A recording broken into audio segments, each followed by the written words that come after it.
Well, thank you, Mr. Chairman, and it just shows you the real cost of a government shutdown that Chuck Schumer's imposed on the country.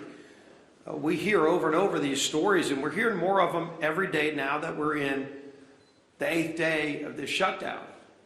The pain that is being inflicted on real people. I did a town hall meeting last night with thousands of people on the call, and a number of people talked about the problems they're experiencing. Seniors that want to make sure their Social Security checks are going to be delivered. Obviously, families of military personnel, we know those stories. We hear those stories. And what does Chuck Schumer say? You know, I read you the quote yesterday of a senator just a few days ago who said, quote, "The point of this shutdown is not just suffering for suffering's sake, but to make a point." That was a different senator. And then yesterday, Chuck Schumer, of course, says, quote, "Every day this gets better for us."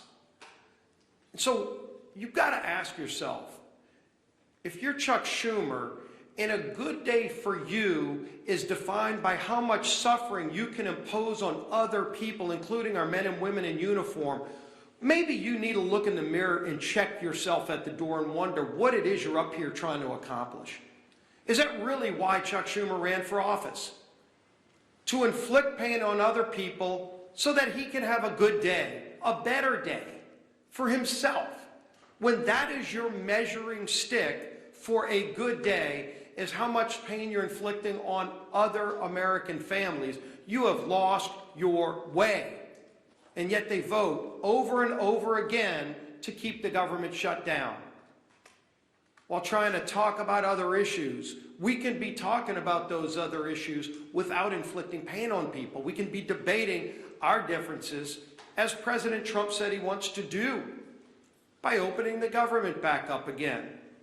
And by the way, once we get the government back open again, if Democrats ever come to their senses, we still have a lot of differences to resolve. Those differences don't just get resolved tomorrow. November 21st gets closer every single day too.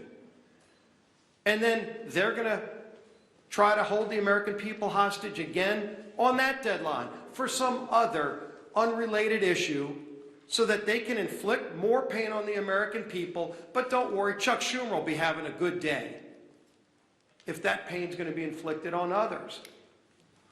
Thank goodness we have a president in the Oval Office who continues to stay focused on the job he was elected to do by the American people. And Speaker Johnson just pointed out how critically important that job President Trump is doing.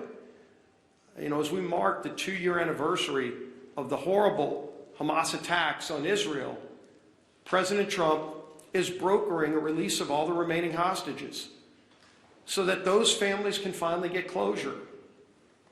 Hopefully, some are still alive. We know, sadly, some are not. But those families want to have that resolved. They want to see their loved ones come home. And President Trump has worked tirelessly. He said he would work tirelessly. And he continues to deliver for the American people. He continues to lead on the world stage and stand up to the bullies around the world. He continues to fight for American families who are counting on him. And then you look at what he has to fight against. He's got to fight against governors who are going to court to block the president from keeping the citizens of those states safe. You're in Chicago, Illinois. You don't care about the party affiliation of a criminal. You just want to be safe in your community, and today you're not. And President Trump is trying to make you safe. You would think your governor for one day would put aside those petty differences and say, well, gee whiz, Mr. President, finally we agree on something. But no, the Democrat Party has made a decision. Every day they wake up and they just want to fight Donald Trump. It doesn't matter what it is he wants to do. He wants to keep communities safe. They're going to fight him on it. He wants to keep the government open. They're going to fight him on it. President Trump wants to make sure our troops are paid. Chuck Schumer wants to fight him on it and talk about how good of a day it is for Chuck Schumer. When that happens, their party has lost their way. And it's not too late to come back. And so there will be other votes. Hopefully, we get 5 more Democrat senators that come to their senses and stop inflicting this pain on the American people. It's causing real harm on families. And hopefully they stop worrying about what that measuring stick is that says they have a good day only when the American people are having a bad day. Stop inflicting pain on the American people, Chuck Schumer, and open the government up. End this madness. Our whip, time out.